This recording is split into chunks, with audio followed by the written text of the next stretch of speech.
मायावती त्रिकोणीय मुकाबले के सहारे बना रही जीत की रणनीति, क्या बीएसपी के लिए गेम चेंजर बनेगा ये फॉर्मूला। बसपा लोकसभा चुनाव की चौसर पर ऐसी बिसात बिछाने में जुटी है कि कुछ चुनिंदा सीटों पर त्रिकोणीय मुकाबला कराकर उसका लाभ उठाया जा सके। बसपा सुप्रीमो मायावती इसको ध्यान में रखकर ही उम्मीदवारों का नाम फाइनल कर रही है। ये फॉर्मूला वर्ष 2019 के लोकसभा चुनाव परिणामों के आधार पर तय किया गया है। उदाहरण के लिए सहारनपुर सीट पर कांग्रेस और बसपा दोनों ने मुस्लिम उम्मीदवार उतारे थे। भाजपा ने यहां से सामान्य उम्मीदवार उतारा था। इसके चलते दो पार्टियों में सीधे मुकाबला न होकर त्रिकोणीय हो गया और इसका सीधा फायदा बसपा को मिला। एससी, ओबीसी और मुस्लिम पर दांव बसपा सुप्रीमो एसपी, ओबीसी और मुस्लिमों पर सर्वाधिक दांव लगाएंगे। ब्राह्मण प्रभाव वाली सीटों पर इसी बिरादरी को मैदान में उतारने की योजना है। पार्टी से जुड़े एक जानकार का कहना है चूंकि बसपा अकेले चुनाव मैदान में उतर रही है, इसलिए सभी 80 सीटों पर ऐसे उम्मीदवारों को उतारने की योजना तैयार की गई है जिससे दो पार्टियों के बीच सीधे मुकाबला न होने पाए।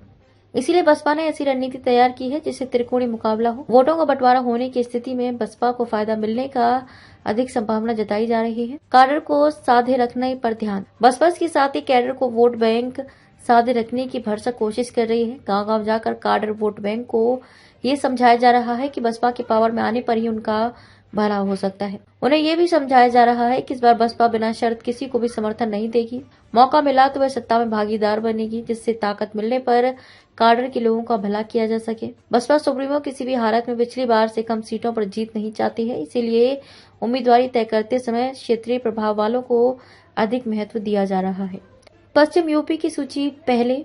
बसपा सबसे पहले पश्चिम यूपी की लोकसभा सीटों के लिए उम्मीदवारों की सूची जारी करेगी। इसमें सहारनपुर, कैराना, मुजफ्फरनगर, बिजनौर, नगीना, मुरादाबाद, रामपुर व पीलीभीत लोकसभा सीट के उम्मीदवारों की सूची आएगी। उच्च स्तर पर उम्मीदवारों के नामों को अंतिम रूप दे दिया गया है। अधिकतर सीटों के प्रभारी भी अब तक घोषित किए जा चुके हैं।